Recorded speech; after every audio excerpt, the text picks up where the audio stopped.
Je m'appelle Rachel Jedinac, née Psankiewicz. J'avais 8 ans lors de la rafle du Veldiv. J'habitais dans le 20e arrondissement de Paris. Mes parents sont nés en Pologne. Ils ont souffert en Pologne de l'antisémitisme. Alors ils sont venus à Paris, comme beaucoup d'autres, dans le pays des droits de l'homme. Mon père était ouvrier, menuisier ébéniste, et ma maman était femme au foyer, comme beaucoup de mamans à l'époque. On était heureux parce qu'on était aimés par nos parents, qui voulaient nous voir devenir de vrais petits Français. Donc, nos parents, les miens en tout cas, ont demandé dès notre naissance la nationalité française pour ma sœur et moi, que nous avons obtenue, bien entendu. Quant à eux, ils ont demandé la nationalité française, mais ça n'a pas abouti, vu la période. Mon père s'engage pour défendre la France lors du début de la guerre et de la Deuxième Guerre mondiale, et il n'est pas le seul. Je signale que plus de 80% des Juifs étrangers se sont engagés pour défendre la France, leur nouvelle patrie. Mon père est donc parti. Son régiment a été décimé de moitié parce qu'il n'était pas aussi bien armé que les Allemands. Mon père a été démobilisé en fin septembre 1940, donc 1 an après son engagement, et il a retrouvé du travail. Et pour moi, bien petite fille de 6 ans, mon papa était là, le foyer était reconstitué, donc tout allait bien. Le 4 octobre 1940, il y a eu le fichier juif. Et on a demandé aux Juifs d'aller se déclarer en tant que Juifs. Et jamais, jamais, les Allemands, les nazis, auraient su venir nous chercher si la police française n'avait pas fait ce sale boulot. Et alors, a commencé pour nous toutes les restrictions. Interdit, en ce qui me concerne, petite fille, d'aller jouer avec mes petits camarades dans les jardins. Il y avait marqué sur la porte d'entrée du jardin « Interdit aux Juifs ». Dans certains jardins, on voyait la plaque extérieure « Interdit aux Juifs et aux chiens ». Vous voyez à quel niveau on nous mettait. On a convoqué 7000 étrangers environ. Et 3700 et quelques se sont présentés. Pas tous. Hélas, mon père l'a fait. Ma mère lui a crié « Mais n'y va pas, c'est un piège !» Mon père a dit « Mais il ne peut rien m'arriver, je travaille, je suis en règle. » Hélas, ma maman a eu raison. Et il est parti, je me souviens du billet vert. Il était convoqué pour 7 heures du matin. Il nous a embrassés, moi j'étais encore dans mon lit, et il nous a dit « À ce soir », et nous ne l'avons pas revu. Voilà, on envoyait ces hommes dans 2 camps dans le Loiret, à Beaune-la-Rolande et à Pithiviers. Mon père est parti à Beaune-la-Rolande, où il est resté pendant 13 mois. Mon père est parti par le convoi numéro 5 le 28 juin 1942 pour Auschwitz. Mais on nous disait qu'on les envoyait pour travailler en Allemagne. On nous a menti jusqu'au bout. Et là, plus de nouvelles. On a convoqué plus de 7000 policiers, je crois. Ils étaient groupés par 2. Ils avaient des listes de familles à prendre. Et un groupe important est allé dans les rues de Paris et ont lâché « Demain, on prendra les femmes et les enfants ». Et je suppose que ma mère l'a appris, puisque la veille au soir, elle nous a cachés chez nos grands-parents paternels qui habitaient à environ 50 mètres de chez nous, tout près donc. Elle avait dû aussi entendre que la rafle du Veldiv, ce serait de 2 ans à 60 ans. Mes grands-parents paternels étaient plus âgés que cela. Je ne sais pas pourquoi ma mère elle-même ne s'est pas cachée là. En fait, je n'aurai jamais l'explication, hélas.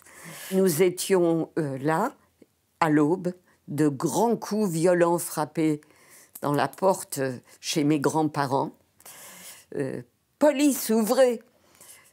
Et ma grand-mère hésite, ouvre la porte, et 2 policiers français, l'un en uniforme, l'autre en civil, nous disent « Allez les enfants, habillez-vous vite, vous allez rejoindre votre mère », sur un ton brutal.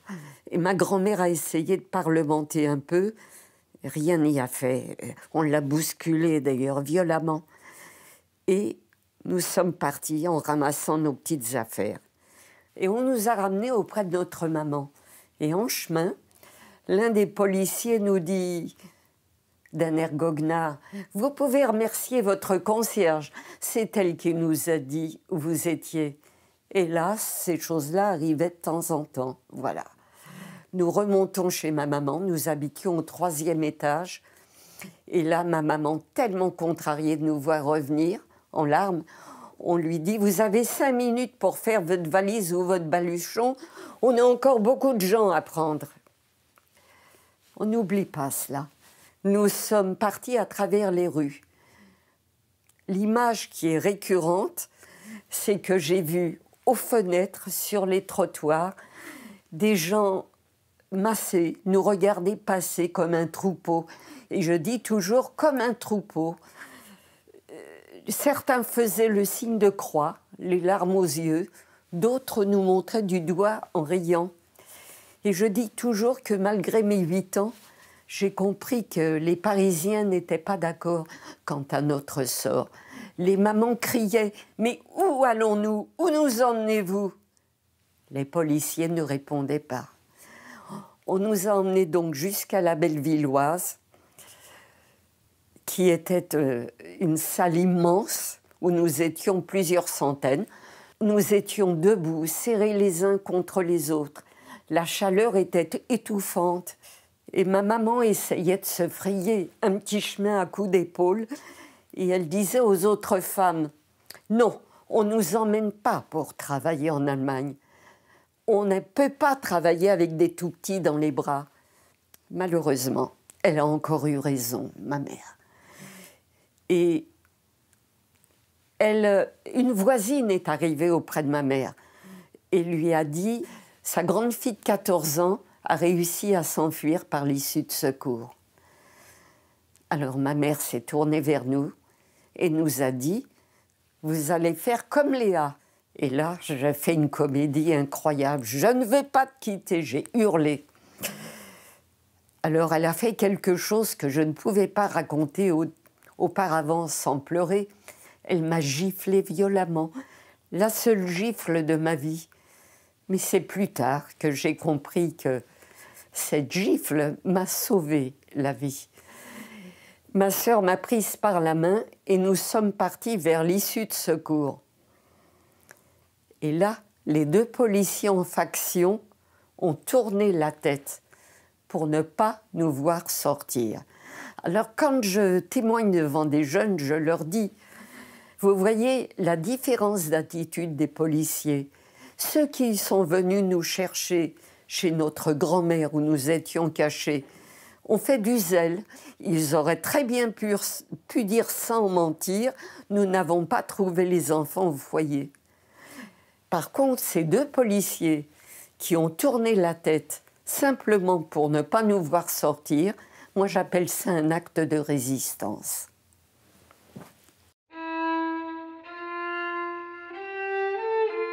Eh bien, nous retournons chez nos grands-parents qui sont en larmes et ma sœur apprend que notre maman, n'ayant plus ses enfants avec elle, part avec les célibataires directement au camp de Drancy. Et ma maman est restée au camp de Drancy, qui était l'antichambre de la mort, parce que de toute la France arrivaient des trains bondés de juifs, passaient par Drancy, et de là partaient les trains qui les emmenaient dans les camps d'extermination. Donc ma mère reste 13 jours à Drancy. Ma sœur apprend qu'elle est là. Et on y est allé 3 fois avec ma sœur. Et la première fois, je n'ai pas vu ma maman, nous sommes repartis en pleurant. Et la deuxième fois, je recommence à pleurer, je ne vois pas maman. De loin, je voyais beaucoup de visages. Nous étions séparés par des barbelés, mais aussi par une très grande cour. Donc, désespérément, j'essayais de voir le visage de ma maman. Et un monsieur, me voyant pleurer, me demande ce que j'ai. Je ne vois pas ma maman. Alors, il m'a prêté une paire de jumelles.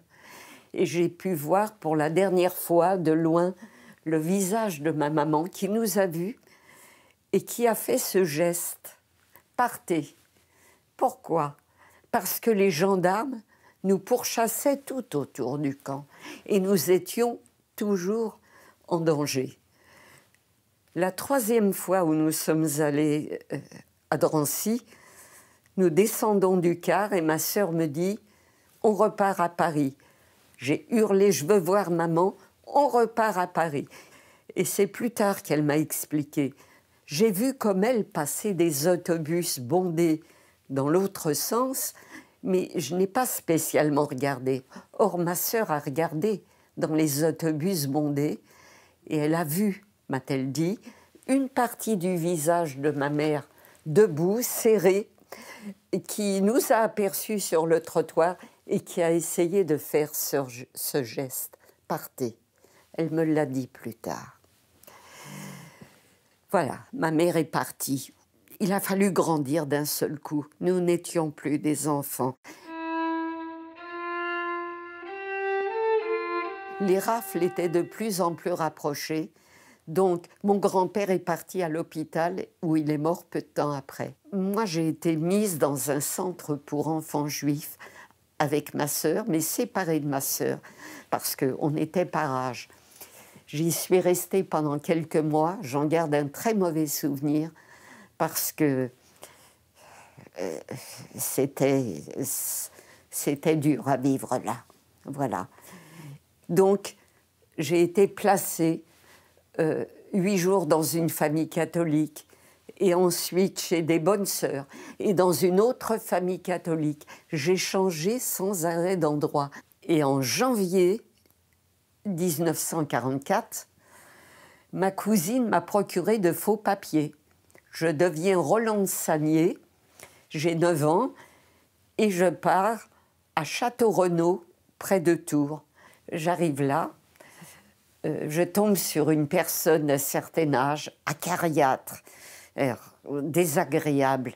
J'ai été là, malheureuse, très malheureuse. Et là, la nourrice de mes cousins, donc, m'a placée chez sa sœur et son beau-frère. Et je dis que grâce à ces gens, j'ai pu reprendre courage.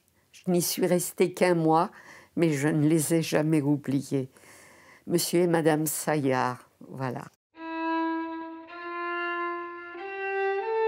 Nous arrivons avec ma grand-mère et ma sœur dans notre appartement. Devant notre appartement, il y avait les scellés sur la porte. On arrache les scellés, on ouvre, rien. Il n'y avait plus rien. Mais les gens ont dansé et chanté à la fin de la guerre pendant 8 jours au moins. Et 8 nuits. Et moi, je n'avais pas le cœur à chanter et danser. J'espérais revoir mes parents, ma famille, les miens. Je viens avec une photo à l'hôtel Lutetia, j'avais déjà 11 ans, et je dis « Vous avez connu ?» Je n'ai pas terminé ma phrase. Qu'ai-je vu devant moi? Imaginez un homme qui pèse entre 33 et 35 kilos, les yeux enfoncés dans les orbites. Il me faisait peur. Et je me suis enfuie avec ma sœur. C'était les déportés qui revenaient, les 3% de déportés qui ont résisté et qui ont pu revenir. Voilà. Il y avait des affiches à l'hôtel Lutetia avec les noms des gens qu'on rapatriait. Donc nous, on regardait les listes. Parfois, il y avait des photos. Et je n'ai pas vu le nom de mes parents, ni d'aucun des miens. Aucune personne n'est revenue. Eh bien, il a fallu vivre avec cela. Alors j'espérais encore. J'essayais de m'endormir le soir en disant « Mes parents, on a dû leur frapper sur la tête, ils ont perdu la mémoire, peut-être qu'ils sont en Russie, peut-être qu'ils reviendront. » Et personne n'est revenu et il a fallu accepter d'être orphelin de guerre, orphelin.